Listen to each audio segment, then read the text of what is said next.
Alors, l'histoire d'Haïti est une histoire épique. C'est une histoire que tout homme noir devrait connaître pour la bonne et simple raison. Pour la première fois, des Africains déportés dans le nouveau monde réduit en esclavage ont réussi à vaincre l'arrogance avec un seul slogan. Couper tête, bouler caille, qui signifie couper les têtes, brûler les maisons. Et ce slogan va se concrétiser le 18 novembre 1803 à Vertières, où l'armée africaine de déportation va vaincre l'armée la plus grande du monde, celle de Napoléon Bonaparte, conduite par le général Donatien Vicomte de Rochambeau, qu'on appelle vulgairement Rochambeau, mais en fait c'était Donatien de Vimeur. Et cet homme qui avait eu la prétention d'écraser la mouche se fera expulser manu militari d'Haïti. Donc c'est une histoire qui est belle, c'est une histoire épique que nous devons étudier. Et il est nécessaire de faire des exposés sur Haïti, parce que si les gens étudiaient cette histoire, je pense que les Haïtiens gagneraient en respectabilité. Mais justement, pourquoi nous, Caribéens, nous avons une méconnaissance de l'histoire d'Haïti? C'est tout simplement parce que Haïti a montré le chemin de la dignité et de la liberté, et donc on a voulu faire d'Haïti une vitrine de pauvreté effrayante. Puisque aujourd'hui, lorsqu'on parle d'Haïti, on fait référence à la pauvreté, mais on oublie que Haïti a été la colonie française la plus prospère de la Caraïbe. À elle seule, elle procurait plus des 3/4 de la production sucrière. Ce sont là des choses qu'on doit savoir, d'autant plus que la métropole française considérait Haïti comme la perle des Antilles. Mais comment expliquer que ce bout de terre africaine dans l'océan est devenu subitement une vitrine de pauvreté effrayante? Et là, je pense qu'il est nécessaire d'en parler avec des images à l'appui, parce que c'est à Saint-Domingue, parce que lorsqu'on parle de la révolution haïtienne, c'est une faute. Il s'agit de la révolution de Saint-Domingue, puisque Haïti n'existe qu'à partir du 1er janvier 1804. Donc Haïti n'existe qu'à partir du 1er janvier 1804. Avant, donc, c'était la révolution de Saint-Domingue qui commence dans la nuit du 13 au 14 août 1791, où pour la première fois, des Africains vont créer une coalition dans le Nouveau Monde pour vaincre l'arrogance. Et ce jour-là, les Africains étaient, je parle bien des Africains parce qu'il s'agissait des hommes qui ont été déportés d'Afrique, qui parlaient encore des langues africaines et qui pratiquaient des cultes africains. On pourrait citer notamment Makandal qui a été capturé au Congo, on pourrait citer Biassou qui était également congolais, mais ça a été une coalition. En fait, la cérémonie dite du Bois Caïman est considérée comme un pré-congrès panafricain. Ce que les gens ne savent pas dans la Caraïbe, d'ailleurs, il y a un problème de connexion, puisqu'il n'y a pas assez de bateaux pour faire cette connexion. Et si je pense qu'il y avait cette possibilité de se rendre dans différentes îles, le mépris des Haïtiens serait tombé à l'eau. Puisque la Guadeloupe a connu une période de liberté entre 1794 et 1802, mais c'est grâce justement aux Haïtiens. Une année auparavant, les Haïtiens se sont affranchis. Parce que souvent on dit qu'on a libéré les esclaves en Haïti. Les Haïtiens n'ont jamais été libérés. Ils se sont affranchis tout seuls avec la machette. Donc voilà pourquoi Non, mais les Haïtiens sont les premiers Africains déportés dans la Caraïbe qui ont brisé les chaînes de l'oppression. Nous devons savoir que Haïti a eu pour vocation de libérer toutes les nations opprimées. Ce qu'on ne dit pas assez souvent, lorsque la Grèce a été dominée par les Ottomans, au milieu du 19e siècle, ce sont les Haïtiens, sous la présidence de Jean-Pierre Boyer, qui ont libéré la Grèce. Et ce sont des choses qui n'apparaissent pas dans les manuels scolaires. Une autre information inédite, c'est grâce à la voix d'Haïti que l'État d'Israël a été créé en 1948. Donc ça, ce sont des choses que les gens doivent savoir. Haïti a été le pays le plus démocratique du monde, puisque toute personne qui arrivait sur le sol haïtien était considérée comme nègre. Donc tous les opprimés de la planète trouvaient refuge en Haïti.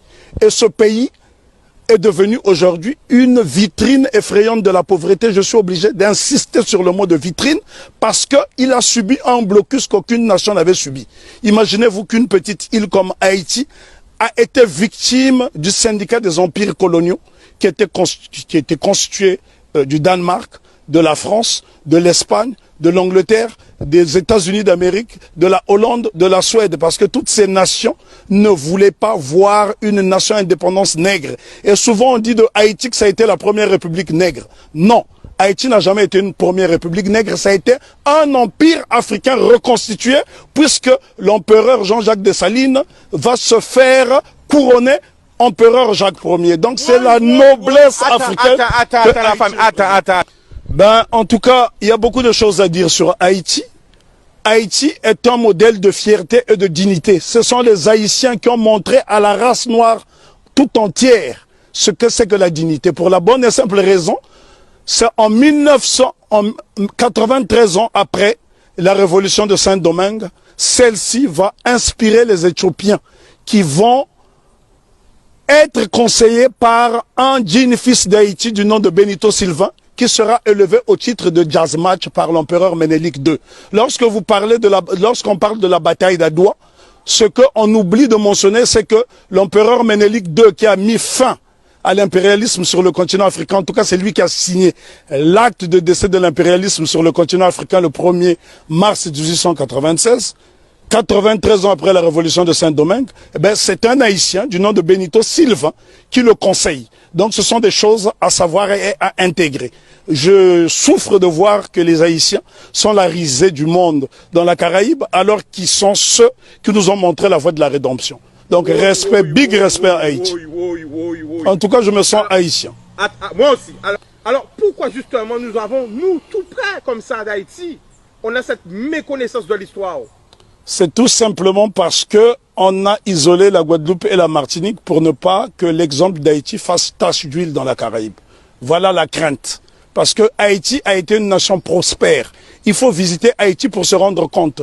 Lorsque vous voyez Haïti, Haïti est avant tout le symbole du panafricanisme, puisque le second chef d'État d'Haïti, c'est l'empereur, plutôt le roi Henri Christophe, qui était originaire de Grenade. Donc Haïti a eu pour chef d'État un homme de la Grenade et qui a été l'un des principaux bâtisseurs, qui a créé le Palais de la Monnaie, qui a bâti 15 châteaux, qui a bâti 4 forteresses, notamment la citadelle Henri, qui est le plus grand fort des Amériques. Et ce bâtiment est tellement beau qu'il faut le voir depuis le ciel pour en apprécier, pour apprécier l'ouvrage d'art que c'est. Parce que n'oubliez pas que deux édifices essentiellement ont défié le temps. La citadelle Henri et le palais de Sans Souci, qui avait 365 portes et fenêtres. Ça veut dire que le roi Henri Christophe pouvait se permettre d'ouvrir une porte, une fenêtre par jour pendant toute l'année. Et c'est pour vous dire à quel point, et les architectes étaient tous noirs. Si vous allez par exemple dans la commune, dans la ville de Kenskoff, vous trouverez le fort Alexandre et le fort Jacques qui sont reliés par un tunnel, et c'est à 1200 mètres d'altitude. La question qu'on doit se poser: comment les Africains déportés à Saint-Domingue ont pu construire ces édifices qui ont défié le temps? Aujourd'hui, lorsque vous voyez un cyclone dans la Caraïbe, il suffit d'un petit cyclone pour que les maisons s'envolent. Alors que les Africains ont fait exploser leur génie pendant la période de captivité. Bien que les Haïtiens se sont affranchis dès 1793, parce qu'il ne faut pas croire à ce que les historiens disent en faisant croire que les Haïtiens étaient libérés. Non. Lorsque les négriers sont arrivés, les Haïtiens étaient déjà libres, puisqu'ils avaient lancé ce fameux slogan « Coupez tête, boulet caille ». Et il y a un homme dont on ne parle pas, on parle souvent de Toussaint Louverture, qui fut le plus grand des généraux nègres de tous les temps. On parle de Jean-Jacques Dessalines, je dis béni soit leur nom pour l'éternité, mais seulement il y a un jeune colonel qui s'est battu âprement lors de la bataille de Vertières, c'est Capois-la-Mort, François Capois-la-Mort, qui a défié les canons de l'insolence, les canons de l'arrogance en disant « j'aime la mort ». Et Capois, on le retrouve sur le billet de Sangourde en Haïti. Ce sont là des éléments essentiels que nous devons connaître afin d'aller vers l'émancipation définitive. Alors, en résumé, pour parler d'Haïti. On ne peut pas résumer l'histoire d'Haïti, elle est trop belle, elle est trop grande, elle est trop belle. L'histoire d'Haïti, oui, on peut pas résumer l'histoire d'Haïti. Haïti, on doit en parler avec passion. Moi, je suis né sur le continent africain, mais je suis né au Congo, mais ce sont les Haïtiens qui m'ont montré le chemin de la liberté, parce que lorsque le Congo, aujourd'hui dit démocratique, accède à l'indépendance le 30 juin 1960, La Belgique tente de saboter l'indépendance de cette jeune nation. Et ce sont les Haïtiens qui vont venir par souci de panafricanisme aider le Premier ministre Patrice Lumumba qui malheureusement sera assassiné 6 mois plus tard. Ce sont les Haïtiens qui ont brisé le blocus de la France en Guinée. Ce sont les Haïtiens qui ont bloqué le blocus de la Belgique en République démocratique du Congo. Donc nous sommes redevables tous en Haïti. Parce que lorsque je parle d'Haïti, je suis dans un état second. Je suis en transe. Mais pourquoi? On ne peut pas parler d'Haïti de façon légère parce que cette révolution est la première depuis que nous avons perdu l'initiative historique. C'est la première qui est victorieuse parce qu'il y a eu des révolutions aux États-Unis. Il y en a eu au Brésil, notamment avec la création du Quilombo de Palmarès au Brésil avec Zumbi. Mais sauf que toutes ces révolutions dans la Caraïbe ont été étouffées. Si vous allez par exemple en Antigua, vous avez un village qui s'appelle Liberté, où les Africains se sont affranchis très tôt. Mais toutes ces tentatives de souveraineté n'ont pas été concrétisées. Donc ce sont les Haïtiens qui vont pérenniser. N'oublions pas que Haïti sera envahi pendant 29 ans par les États-Unis d'Amérique pour punir cette nation d'avoir vaincu les Blancs.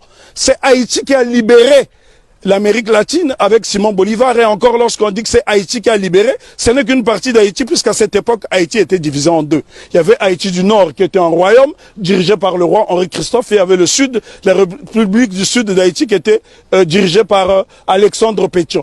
Et ce bout de terre d'Haïti du Sud va donc donner des soldats de l'argent à Simon Bolivar pour aller libérer une bonne partie de l'Amérique latine. Si vous observez les drapeaux de l'Équateur, du Venezuela, de la Colombie, vous trouverez des armoiries similaires, même les couleurs, à celles du drapeau d'Haïti. Donc c'est très important pour nous d'étudier Haïti parce que Haïti, c'est le symbole de notre fierté.